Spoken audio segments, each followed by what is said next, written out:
Hello, and welcome to Learn Biblical Hebrew with 119 Ministries. This video is part of a series that teaches you how to start reading the Hebrew language. We pray that this series blesses you in your study of the Word. If you would like to know more about what 119 Ministries believes and teaches, please visit us at testeverything.net. We hope you enjoy the following lesson.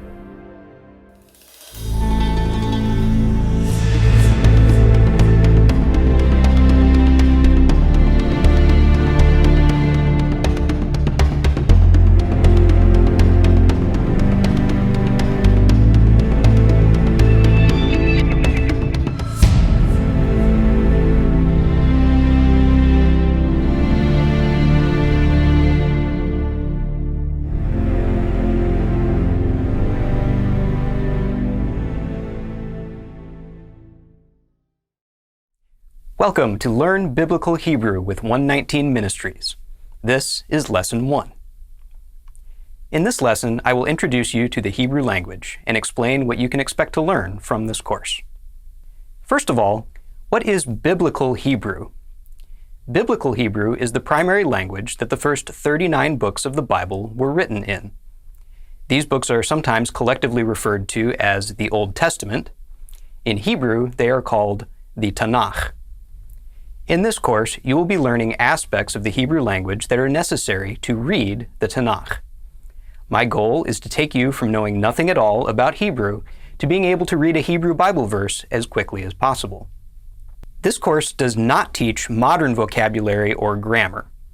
So, for example, we're not going to learn how to ask where the bathroom is or how much a taxi costs. This course is specifically tailored for people whose end goal is to read the Bible in its original language. There are several resources that are available in this course. The first resource is this series of video lectures. Each of these lectures is roughly 20 to 30 minutes long and covers one or two basic principles of Hebrew, with explanations and examples. I tried to be clear and thorough in my explanations, but of course you can feel free to pause or rewind the video if the material is moving too quickly. The second resource is a written summary and exercise sheet that accompanies each lesson. The summary is just a paragraph or two that briefly sums up what each lesson is about, and the exercise sheet is a set of homework problems that you can solve in order to practice your new Hebrew skills. The answers to the exercises are included so you can check your own work.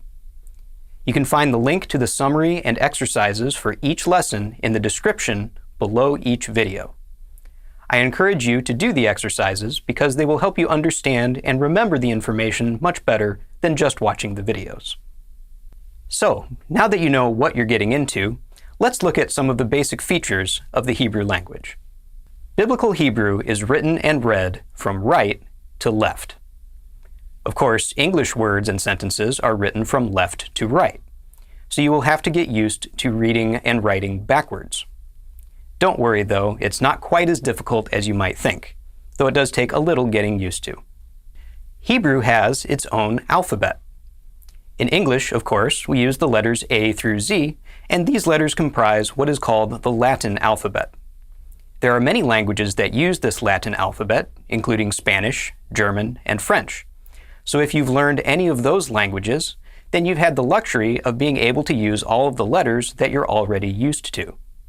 The Hebrew language, however, is much older than the Latin language, and Hebrew has a different alphabet with different letters. We'll be spending the first few lectures in this course learning all about the Hebrew letters and the sounds that they make. Speaking of letters, Hebrew letters do not have an uppercase and lowercase form.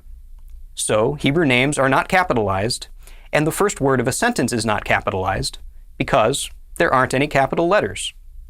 That's good for us because you only have to learn one form of each letter instead of having to learn an uppercase and lowercase form. Also, the Hebrew of the Bible does not have punctuation markings. There are no periods, no commas, and no quotation marks. Hebrew letters can be written with different scripts. A script is the way that the letters appear. In English, we can write in print, or we can write in cursive. And you can think of those two forms as different scripts. The letters being written are the same letters, they make the same sounds, but they look different. Hebrew also has a number of different scripts.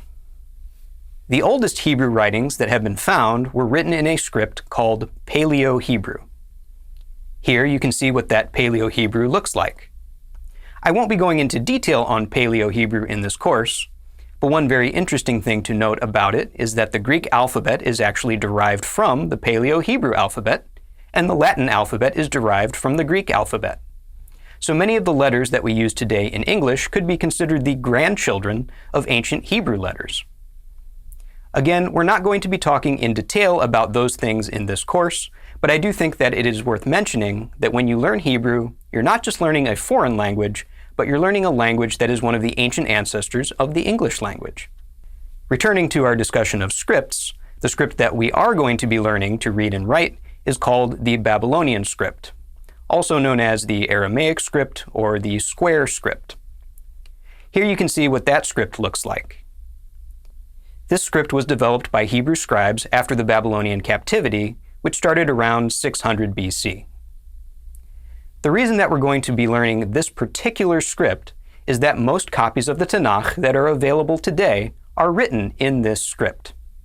So if you want to be able to read a Hebrew Bible, this is the most useful script to know. Another feature of Hebrew is that Hebrew has small symbols that are called vowel points. In English, we have 5 letters that are vowels: A, E, I, O, and U, and the rest of the letters are called consonants. Most Hebrew letters make the sounds of consonants, and the vowel sounds are indicated by vowel points. To see what this looks like, here is a Hebrew word. Right now, this Hebrew word has only letters and no vowel points. Here, we've added some vowel points beneath the letters. Whenever you read Hebrew, the little dots and lines that are underneath the letters are called vowel points. Hebrew always had vowel sounds, but these vowel points did not always exist. Written vowel points were invented about 1200 years ago by a group of scribes called the Masoretes. Before these vowel points, when you read Hebrew, you just had to be familiar enough with the language to know which vowel sounds to use and where to use them. But thanks to the Masoretes and their vowel points, it's much easier to learn Hebrew today. In this course, we are going to learn these vowel points, not only because it makes the language easier to learn, but also because any Tanakh you find today is going to have vowel points in it. So, we've explained how we're going to write the letters and vowels, but how are we going to pronounce them? As you might have guessed, there are a number of different ways to actually pronounce the Hebrew letters and vowels. These different ways of pronouncing Hebrew are called dialects. Every language has different dialects. For example, I speak English, but the way I pronounce English words is different from the way someone in Scotland would pronounce those same words. In fact, they wouldn't call their country Scotland, they would say something more like Scotland. In the same way, people pronounce English differently in Alabama than they do in Minnesota. So English has a number of different dialects, and Hebrew has different dialects also. In this course, the dialect we're going to be learning is called Modern Hebrew, or Israeli Hebrew. This dialect is considered proper speech in modern Israel, and it is actually a blend of 2 older dialects. One other dialect worth mentioning is called the Ashkenazic dialect. This dialect comes from Jews who lived in Germany, and it is still a very popular dialect today, especially among Orthodox Jews. It is very likely that you will hear Hebrew spoken in the Ashkenazic dialect at some point. So in this course, we are going to officially teach the modern dialect, but I will also tell you some things about the Ashkenazic dialect so that you can recognize it when you hear it. There is one more thing I need to explain about Hebrew dialects, and that is, why am I teaching a modern dialect in a biblical Hebrew course? Why don't I teach a dialect that was spoken at the time the Hebrew Bible was written? There are 2 reasons for this. First, we don't know exactly how Hebrew was pronounced in ancient times. Scholars have come up with some educated guesses, but since we don't have any 3,000-year-old audio recordings, we just can't know for certain how the Hebrew of ancient times really sounded. Second, Hebrew had different dialects even in biblical times, and the Bible itself tells us this. In the book of Judges, chapter 12, we find a story of a civil war that took place during the reign of the judge Jephthah.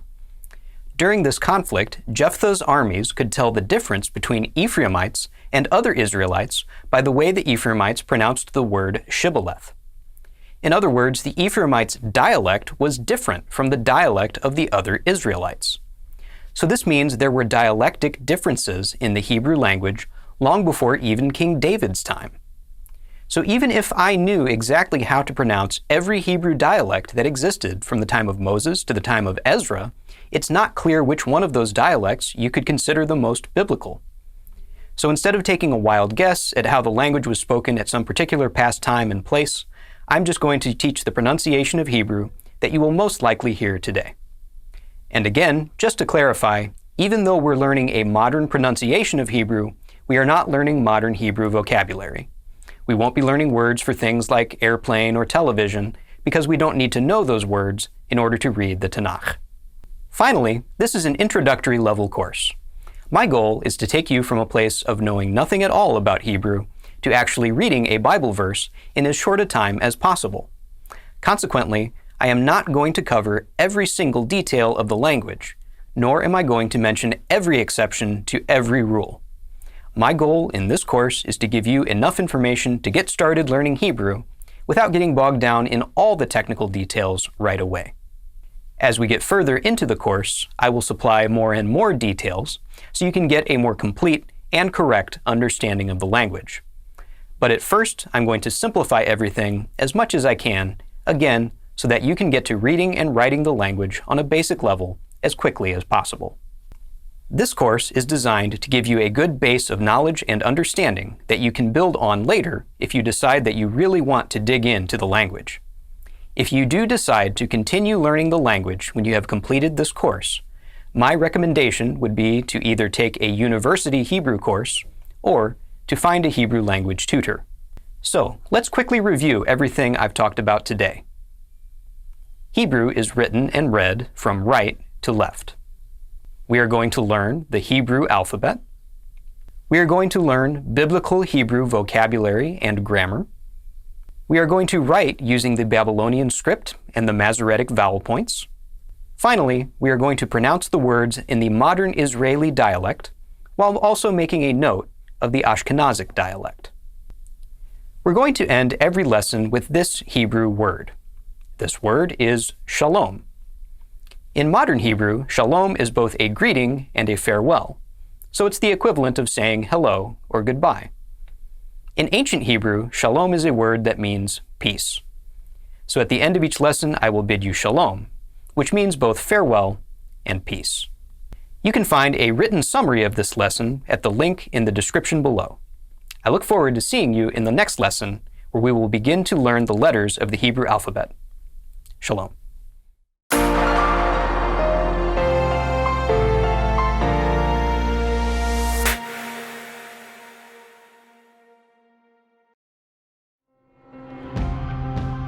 It is because of you, our generous supporters, who make it possible to offer these high-quality teachings completely free of charge.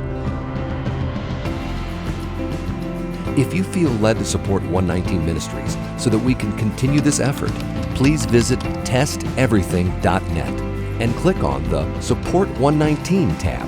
Learn how you can partner with us to take the whole Word of God to the nations.